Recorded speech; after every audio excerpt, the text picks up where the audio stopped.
A young man, barely making enough to survive, stands outside a luxurious restaurant. The aroma of delicious food fills the air. His stomach growls. He hesitates, thinking to himself, "At least I could look at this place from the outside, couldn't I? If I am going to afford this food one day, I need to visualize what I will be eating, right?" He thinks further. If I ate something like this, I would have more strength to work harder tomorrow, wouldn't I? Giving into his temptations and emotions, he ate at the fancy restaurant.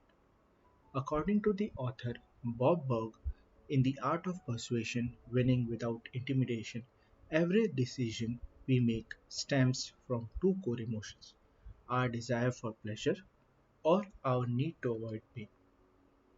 Once we make these emotional decisions, we then try to back it by logic, and we call this process rationalization. But persuasion isn't about manipulating emotions to get what you want. It's about creating win win situations where both sides walk away satisfied. And that's exactly what this book teaches.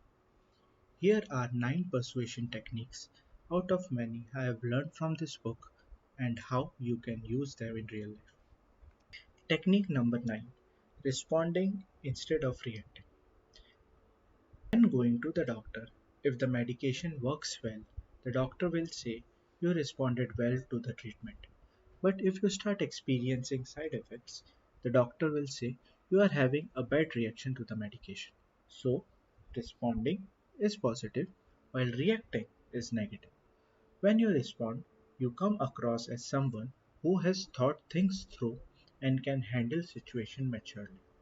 But when you react, you let the situation control you. Try tracking how you interact with people for 21 days. Do you respond or do you react? Technique number 8: people act towards you the way you expect them to. The author says, and I quote, "Please understand, I am not saying that simply thinking something will make it happen, not at all. But here's what does happen. When you predetermine someone's action in your mind, you take on the corresponding attitude. Meaning, if you expect someone to be kind, you project gratitude when approaching them. And when someone is approached with gratitude, they often respond in the same fashion." Technique number 7: give the person you approach a more prestigious title. When approaching someone for assistance, try giving them a more prestigious title.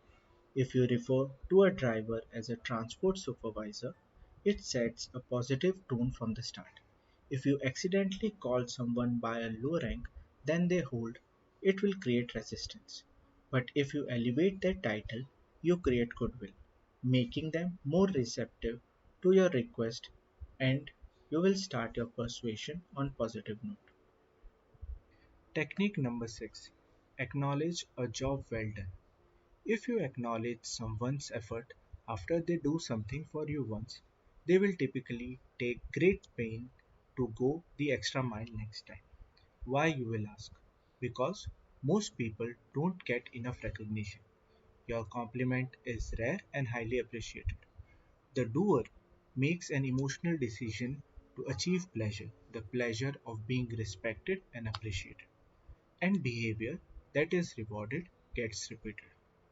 Sadly, appreciation and respect simply aren't common occurrence in most people's life. Persuasion technique number 5: I know that you know. As people with egos, you and I don't appreciate being told what to do, especially when we already know how to do it. Even worse is when someone instructs us on something we consider ourselves knowledgeable about.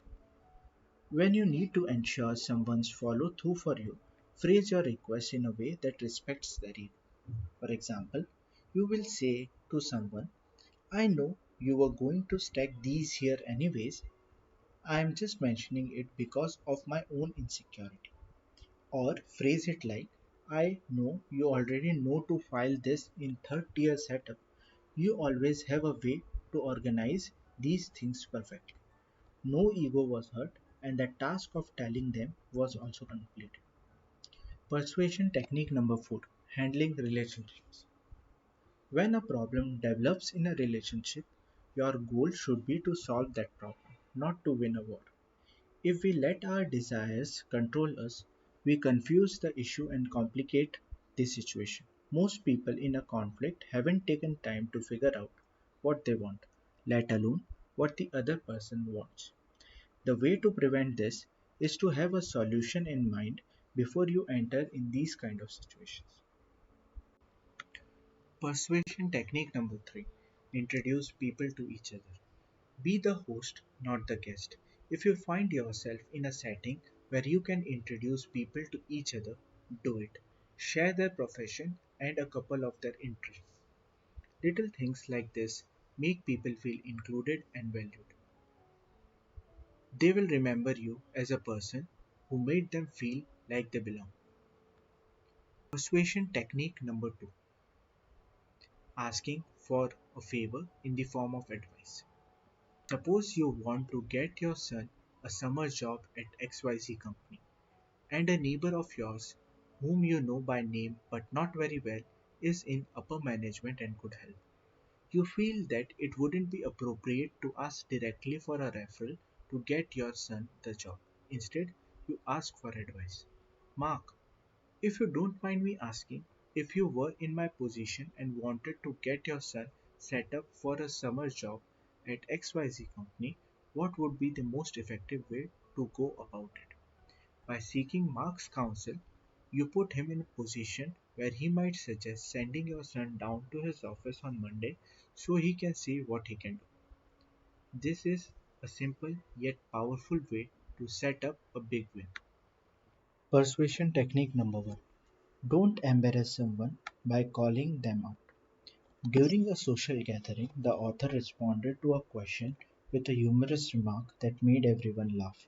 While enjoying the laughter, the author didn't admit that the joke had been borrowed rather than coming up with it spontaneously. However, someone in the group who had seen the same program from which the joke was taken called them out in front of everyone. The author felt embarrassed. What did that person gain by embarrassing him? Nothing, just a brief moment of ego satisfaction. If you want to build good relationships, never call someone out in public and embarrass them. Persuasion without intimidation isn't just a skill, it is a discipline. You have to practice it daily until it becomes second nature. If you want to deep dive into these techniques, check out The Art of Persuasion by Bob Burg. The Amazon link is in the description. Thank you for watching this video. Keep learning and keep working hard.